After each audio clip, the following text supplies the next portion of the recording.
have to say, how they want you to take the next 10 steps of your day. Yeah. Some people wanna tell you what they want you to do, but I'ma live my life. Why don't you just live yours? Hi guys, so अभी मैं फटाफट एक submission है मेरा at 2 o'clock. I have been working on an assignment which talks about design thinking.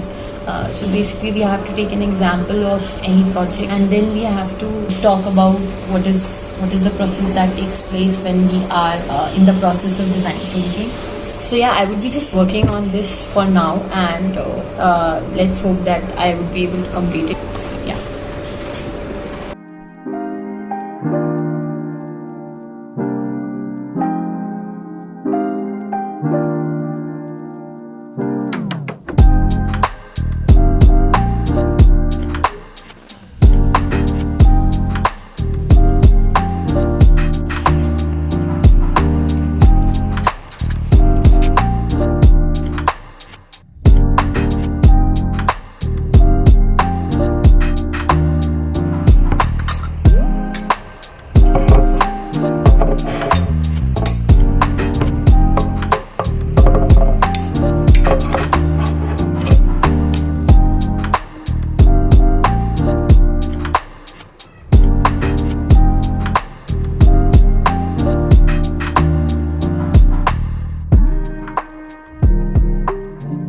Hi guys, so quickly I would be ending this vlog with another Q&A. Just continuing the questions that I asked in my last story on my Instagram for you guys to ask me any questions if you had regarding interior design or anything else. And I would be answering a very relevant question from today's video because in this vlog I was also working on a project that was talking about design thinking. So I thought why not take a question that is somewhat related to design thinking process. It is my design thinking process when it is to talk about any project in real life or when I am in college working on some submission. So yeah, I would be taking up this question, how to think about design concepts for a new project. Also, a very similar question that talks about I'm so confused every time I'm starting on working on a new project, how to find the starting point or stuff like that where we don't have a clear understanding what the process is. And when I'm shooting this vlog, even today morning only, I follow this page on Instagram which posted a very nice analysis of how design thinking works. For me as a designer, it has been different in every stage of the project that we are talking about. College project, it's very different because there you have a hypothetical project and the kind of client brief or the site analysis that you do is very primary in that matter. So if you are a first year student or a second year student, like your beginning point should be understanding the site context and then the client. So if you are in college, it would be completely different when we are talking about the client brief, and it would be completely different when we are talking about somebody who's practically working in the industry. Let's talk about somebody who is in college, because I know a lot of you guys are in college right now and it would be very helpful for you guys. So what I used to do and I still do is I generally make a character who is related to that site and has certain requirements of his own, and I don't just specify कि वो क्या काम करते हैं and what age they have. I also try and find their behavioral and characteristical features as a client that you have.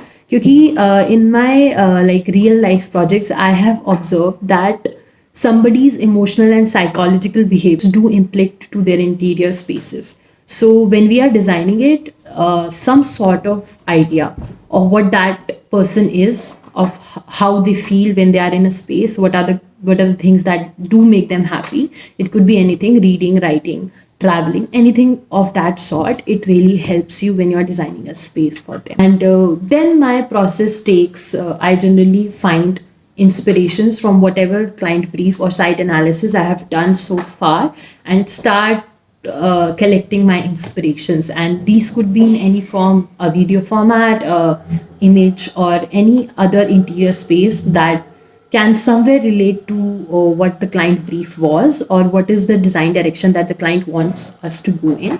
So that would be the second part where we draw inspiration. Once we are finalized with some sort of inspiration board for the project, we start working on the design concept. Now, a lot of times I see a lot of you guys confuse. Even I was also very confused at the beginning that inspiration boards and mood boards are very similar to concept boards. They are in a sense, but they are not. They are interrelated, but they are not completely they are not the same. So when I talk about inspiration board talks about from where we are drawing our inspiration from for the concept that we are building.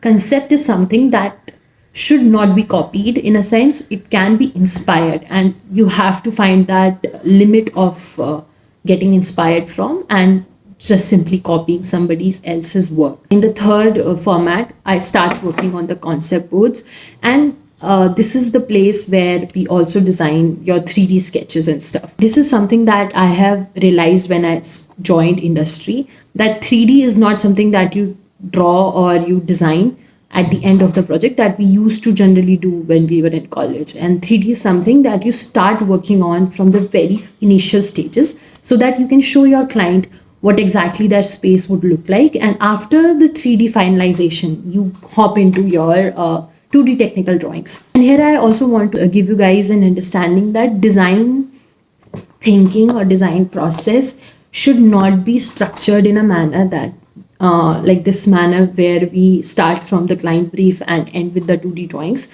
but also an understanding of the psychological and technical aspects of any design. Could be a product design, you could be a furniture designer, or you could be an industrial designer or interior designer, but there should be an understanding of the client that you're catering to and their psychological characteristics. So it will be a great plus for you if you start drawing your inspirations in reference to what your client is asking for.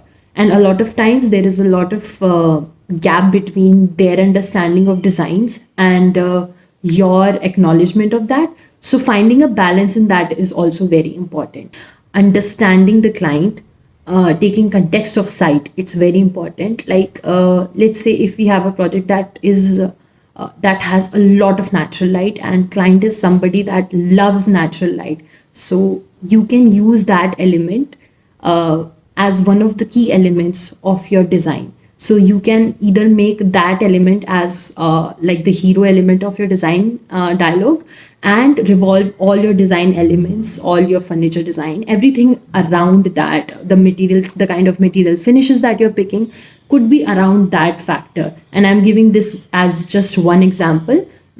Okay guys, so that's it for today's video. I hope you guys like it, and stay tuned for other vlogs that are coming up. I have a lot of new videos that I am editing and working on for you guys for this year, and I promise that I would at least show up once or twice every week. I'll try my best to show up more on the YouTube channel that you guys are watching right now. Do like, share and subscribe to this video if you like the video, if you like the content that I'm putting out. And if you want me to talk about concepts, let me know in the comment section down below, and we'll have some sort of one-to-one talk about concept building, and I hope I would be able to help you guys. And that's it for today's video. I'll quickly import this footage in my computer and quickly edit it, and you guys see it when you see it. Okay, bye. I love you.